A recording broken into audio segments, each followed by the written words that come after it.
Hello guys, welcome to रिया दीदी के tuition. और आज हम फिर से लेके आ गए मोस्ट इम्पोर्टेंट क्वेश्चन साइंस का, जो कि हमारे केमिस्ट्री से है।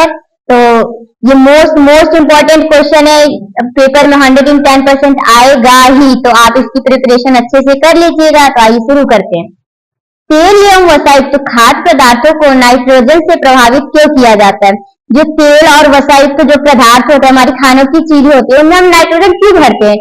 जैसे कुरकुरे की चिप्स के पैकेट हो गए, किसी भी पैकेट में अगर हम देखेंगे ना, तो उनमें किस चीज की हवा होती है? नाइट्रोजन गैस होती है।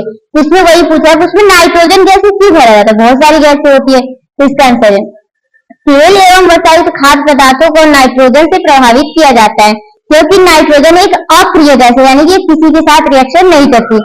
यह ऐसे पदार्थों को ऑक्सीकरित होने से बचाती है, इसलिए यह खाद्य पदार्थों को खराब होने से बचा लेती है। क्योंकि इसके साथ जो भी हमारा पदार्थ है वो रिएक्ट तो करेगा नहीं, क्योंकि यह अप्रिय गैस है, इसीलिए खाद्य पदार्थों को खराब होने से बचा लेती है। तो इसका आंसर हमारा ये होगा।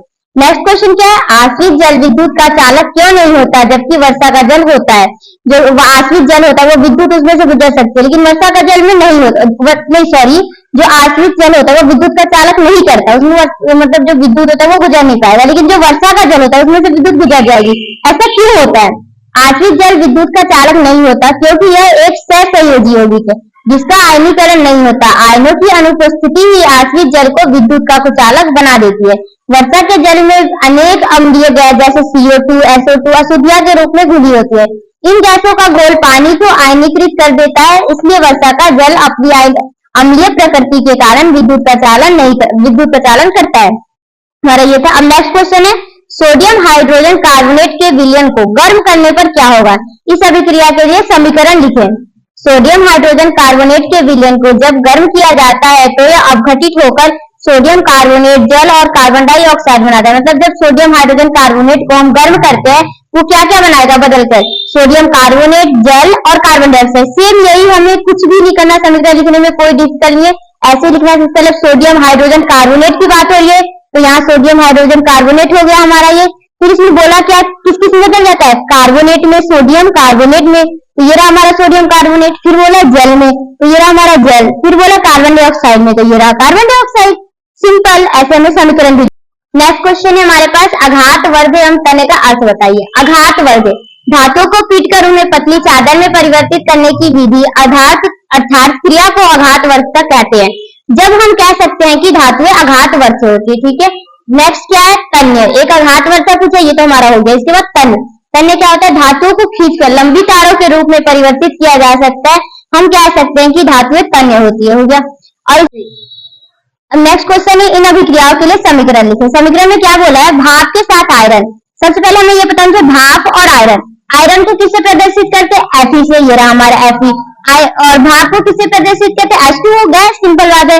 ये रहा हमारा H2O। इन दोनों को रिएक्ट करवाएंगे, फिर यहाँ पे हमारा ये प्रोडक्ट बनेगा। और ये फिर इसके बाद में क्या? जल के साथ कैल्शियम, सेम ऐसे ही जोड़ने करेंगे इसको भी। जल के साथ पोटेशियम, ऐसे इसको भी करेंगे। नेक्स्ट क्वेश्चन क्या है? साबुन की सफाई प्रक्रिया की क्रिया विधि समझाइए। जब हम साबुन को पानी में घोलते हैं तो साबुन के अणुओं के गुच्छ बनते हैं, जिन्हें मिसेल कहते हैं। मिसेल में साबुन के अणुओं की व्यवस्था कुछ इस प्रकार से होती है कि जल विराजी हाइड्रोजन श्रृंखला केंद्र की ओर पानी से दूर होती है। ये श्रृंखलाएं रेत, मिट्टी, वसा आदि के साथ चिपक जाती है। अणुओं का आयनिक सिरा जल रागी होता है, जो कपड़ों से धूल, मिट्टी आदि को बाहर निकलता है। देखिए, ये क्वेश्चन हमारे साथ दो टाइप से हो सकता है। कितनी बार ये भी लिख सकता है कि मिसेल का निर्माण, या कितनी बार ये भी लिख सकता है साबुन की सफाई की प्रक्रिया। अगर मिसेल का निर्माण बोलता है कि मिसेल का निर्माण समझाए, तो भी हम ये लिख सकते हैं। शॉर्ट में आंसर है मिसेल का निर्माण का, लेकिन पूरा मिसेल का निर्माण का हमें अच्छे से समझाना पड़ेगा। लेकिन साबुन की सफाई की प्रक्रिया फिलहाल बोला हमारे पास, हमारा ये आंसर है। नेक्स्ट क्वेश्चन क्या है? कार्बन के दो गुणधर्म कौन कौन से हैं, जिसके कारण हमारे चारों ओर कार्बन यौगिकों की विशाल संख्या दिखाई देती है? इस क्वेश्चन में ये पूछा, कार्बन के ऐसे कौन से दो गुणधर्म है जिसके कारण हमारे चारों ओर, हमारे जितनी भी प्रकृति में देखे तो कार्बन ही दिखाई देते हैं? इसका पहला कारण क्या है? यह चतुसंयोजकता का गुण होता है। यह चतुसंयोजकता होता है क्योंकि इसकी संयोजकता 4 होती है। और ये दूसरा क्या है? श्रृंखलन का गुण। अब पढ़ते इसका चतुसंयोजकता का गुण। कार्बन परमाणु का इलेक्ट्रॉनिक विन्यास 2 और 4 है, अतः इसके बाइटम कोश में 4 इलेक्ट्रॉन होने के कारण इसकी संयोजकता 4 होती है। अर्थात इसे बाइटम कोश को पूरा करने के लिए 4 इलेक्ट्रॉनों की आवश्यकता होती है। यह संयोजी आवंट बनाने के लिए कार्बन के यौगिक की संख्या अधिक होती है। नेक्स्ट क्या है? श्रृंखलन का गुण। श्रृंखल का गुण क्या है? कार्बन के परमाणु एक दूसरे के साथ जुड़कर कार्बन परमाणुओं की लंबी लंबी श्रृंखलाएं बनाती है। कार्बन के इस गुण को श्रृंखलन कहते हैं। लंबी लंबी श्रृंखलाएं एक आधार का कार्य करती हुई अन्य तत्वों के परमाणुओं से विभिन्न ढंगों से जुड़कर कार्बन यौगिक विशाल संख्या बनाते हैं। जैसे हमने पढ़ा था इथेन, एथिन, जो भी हमने मिथेनॉल, बहुत सारे पता है, एल्काइन, एल्कीन, उसमें कार्बन कभी सिंगल बॉन्ड में होता है, कभी कार्बन डबल बॉन्ड, मतलब श्रृंखलन ये कर सकती है, इसीलिए इसको कार्बन का इसका बोलता है श्रृंखलन का गुण, कार्बन का श्रृंखलन का गुण। नेक्स्ट क्वेश्चन है, निम्न यौगिक का नामांकन करेंगे। ये यौगिक दिया हमारे पास, कुछ इनका नामांकन करना है। तो यहाँ पे क्या लिख रखा है? CH3, CH2 और इसके साथ ये जुड़ा पड़ा है। तो हमारा सिंपल सा इसका हो जाएगा, क्योंकि यहाँ एक कार्बन है, यहाँ एक कार्बन है, क्या हो गया? दो कार्बन। जब दो कार्बन होता है तो उसको क्या बोलते हैं? H। फिर उसके बाद में यहाँ पे B आ लगा, इसका मतलब क्या है? Bromo, bromo. और सिंगल बॉन्ड ब्रोमो एथेन, एन हो जाएगा एल्केन, क्योंकि होता है हमारा जो एल्केन यानी कि एन, तो ब्रोमो एथेन। ऐसे इन तीनों का करना है हमें, देख के बस। अब नेक्स्ट क्वेश्चन क्या है? जल की अनुपस्थिति में अम्ल का व्यवहार अम्लीय क्यों नहीं होता? अम्ल केवल जलीय माध्यम में आयनीकृत होता है। इसमें बोला जल की अनुपस्थिति में, जब जल नहीं होता तो अम्ल का व्यवहार अम्लीय की तरह होता ही नहीं। वो क्यों नहीं होता? तो अम्ल केवल जलीय विलयन माध्यम में ही आयनीकृत होता है। वे जल में H+ आयन उत्पन्न करते हैं। इस आयनों के कारण ही ये अम्लों के रूप में व्यवहार करते हैं। जल की अनुपस्थिति में ये घटित होकर H+ आयन उत्पन्न नहीं करते, क्योंकि वो जल में ही तो H+ आयन उत्पन्न करेंगे। जब जल ही नहीं होगा तो H+ आयन कैसे उत्पन्न करेंगे? इसलिए वे अपना अम्लीय व्यवहार प्रदर्शित नहीं करते। फिर नेक्स्ट क्वेश्चन क्या है? रासायनिक गुणधर्मों के आधार पर धातुओं एवं अधातुओं में विभेद कीजिए। पहला, धातु एवं अधातुओं में अनेक रासायनिक गुणधर्मों के आधार पर निम्नलिखित है। पहला, धातुएं। धातुएं ऑक्सीजन के साथ क्रिया करके क्षारीय ऑक्साइड बनाते हैं। धातुएं अम्लों में हाइड्रोजन को विस्थापित कर देती है। धातुएं क्लोरीन के साथ क्रिया करके वैद्युत संयोजी यौगिक बनाती है। हमारे धातुएं। अब दूसरा क्या बोला? अधातुएं। अधातुएं ऑक्सीजन के साथ क्रिया करके अम्लीय ऑक्साइड बनाती है। अधातुएं सामान्यतः अम्लों में H2 गैस को विस्थापित नहीं करती। अधातुएं सहसंयोजी क्लोराइड बनाते हैं। ये था हमारा धातु एवं अधातु में विभेद। नेक्स्ट क्वेश्चन क्या है? विस्थापन अभिक्रिया क्या है? एक उदाहरण दीजिए। विस्थापन अभिक्रिया वे अभिक्रिया जिनमें किसी यौगिक में एक परमाणु या परमाणुओं का समूह किसी परमाणु या परमाणुओं के समूह को विस्थापित कर दिया जाता है, उन्हें विस्थापन अभिक्रिया करते हैं। जैसे यहाँ पे हमारा एग्जाम्पल दिया, कॉपर सल्फेट है और उसमें आ गया आयरन। आयरन ने यहाँ से कॉपर को विस्थापित कर दिया, यहाँ पे कुछ और बन गया और ये कॉपर बेचारा अलग हो गया। इसको क्या बोलेंगे? विस्थापन अभिक्रिया। नेक्स्ट क्वेश्चन क्या है? उभयधर्मी ऑक्साइड क्या होते हैं? दो उभयधर्मी ऑक्साइडों के उदाहरण भी दीजिए। उभयधर्मी ऑक्साइड वे धातु ऑक्साइड जो अम्ल व क्षार दोनों के साथ क्रिया कर लेते हैं तथा जो दोनों प्रकार की प्रकृति प्रदर्शित करते हैं, उन्हें उभयधर्मी ऑक्साइड कहते हैं। इनका सबसे अच्छा उदाहरण क्या है?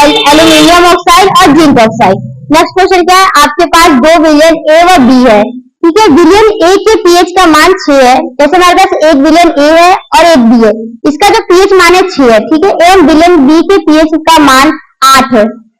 इस किस विलयन में हाइड्रोजन आयन की सांद्रता अधिक है? इनमें से कौन सा अम्लीय है तथा कौन सा क्षारीय है? हमने पीएच स्केल के बारे में अगर आप लोगों ने पढ़ा होगा तो ये आपको समझ में आएगा। ये रहा विलयन ए जिसकी पीएच का मान 6 है, क्योंकि यह पीएच का मान 6 से 7 से कम है। ये 7 से कम है तो हमें पता है 7 से कम होता है तो वो क्या होता है? अम्लीय माध्यम प्रदर्शित करेगा।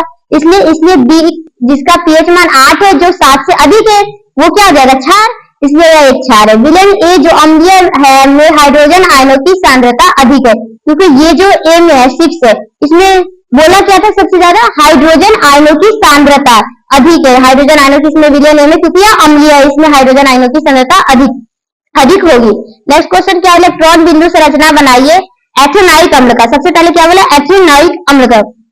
ये रहा हमारा एथेनॉइक अम्ल का। इसको अच्छे से आप लोग देख लीजिए और बता लेंगे। फिर उसके बाद में क्या और इसका इलेक्ट्रॉन बिंदु संरचना भी है। सबसे पहले तो हमने इसको बनाया, फिर इसके बाद में इलेक्ट्रॉन बिंदु संरचना भी, क्योंकि कितनी बार हमारे एग्जाम में बोलता है कि इलेक्ट्रॉन बिंदु संरचना बनाइए, तो ऐसे ही बनेगा। बस हमें वो पता कि एथेनॉल होता क्या है, उसका परमाणु संख्या, उसमें कितने हाइड्रोजन जुड़ेंगे, मतलब हमें उसकी नेमिंग पता होनी चाहिए, तभी हम बना पाएंगे। इसके बाद सेम ऐसे H2S है, फिर प्रोपेनॉन है, ऐसे ही बना लेंगे। उसके बाद क्या है? नेक्स्ट क्वेश्चन, कार्बन एवं उसके यौगिक का उपयोग अधिकतर अनुप्रयोगों में ईंधन के रूप में किया जाता है। इसका हमें पूरा मतलब दर्शाना है कि कैसे कैसे किया जा सकता है। कार्बन एवं अधिकतर कार्बन के यौगिक जलने पर बहुत अधिक मात्रा में उष्मा, ऊर्जा एवं प्रकाश उत्पन्न करते हैं। ऐसी अभिक्रिया की उष्मा छोटी प्रकृति के कारण कार्बन एवं उसके यौगिक को ईंधन के रूप में प्रयोग किया जाता है। उनका उष्मीय मान उच्च होता है। कोयलों को छोड़कर शेष सभी तरल या गैस जो जलने पर कोई अवशेष नहीं छोड़ते, इन्हें ईंधन के रूप में उपयोग करना सरल है। ये जलने पर धुआं एवं हानिकारक गैस उत्पन्न नहीं करते। हमें ये था हमारा आंसर। नेक्स्ट क्या है, एथेनॉल से एथेनाइक अम्ल में परिवर्तन को ऑक्सीकरण अभिक्रिया क्यों कहते हैं? अभिक्रिया भी लिखिए। क्योंकि एथेनॉल से एथेनाइक अम्ल में परिवर्तन के समय ऑक्सीजन एथेनॉल के साथ सहयोग कर लेता है। ये रहा हमारा इसका पूरा समीकरण, यहाँ पे लिखा है। उसके बाद में नेक्स्ट क्वेश्चन क्या है, समजातीय श्रेणी क्या है? उदाहरण के साथ समझाइए। समजातीय श्रेणी होती क्या है? ये देखिए, कार्बन के यौगिक का ऐसा समूह जिनकी संरचना तथा रासायनिक गुण समरूप होते तथा साथ साथ वाले दो यौगिक के आणविक सूत्र में CH2 का अंतर होता है। जैसे यहाँ पे CH4 तथा CH2H6, इनमें CH2 का अंतर है, क्योंकि देखिए यहाँ पे दे रखा है CH4 एंड यहाँ पे क्या दे रखा है C2H6। तो जो यहाँ पे देखिए, यहाँ पे 2 है, यहाँ पे तो है नहीं 2, एक ये अंतर हो गया, इसमें भी 2 का अंतर हो गया। यहाँ पे 6 है, यहाँ पे तो 4 है, इसमें भी 2 का अंतर हो गया, तो इसलिए CH2 का अंतर है और यही होता है समजातीय श्रेणी। इसी प्रकार CH2H6 तथा C3H8। तो ये था आज का हमारा क्वेश्चन। तो आशा आप सभी को समझ में आई होगी। और ये तो हमारे थे सिर्फ केमिस्ट्री के क्वेश्चन, यानी कि रासायनिक विज्ञान के। और अब इसके बाद में हम भौतिक विज्ञान का लाएंगे जब हमारा वो हो जाएगा। उसके बाद एक दिन हम जीव विज्ञान के जितने भी डायग्राम है, मोस्ट इंपोर्टेंट डायग्राम है, उनको डिस्कशन करेंगे। तो आप लोग थोड़ा सब्र करिए, धीरे धीरे सब कुछ आएगा। तो आई होप कि आप सबको पसंद आ गया, वीडियो अच्छी लगी तो कमेंट करें, शेयर करें और अपने दोस्तों को जरूर शेयर करें। क्या पता आपकी एक वीडियो उनके लिए कितनी हेल्पफुल हो जाए। तो आपको वीडियो अच्छी लगी तो शेयर कर दीजिए और लाइक भी कर दीजिएगा।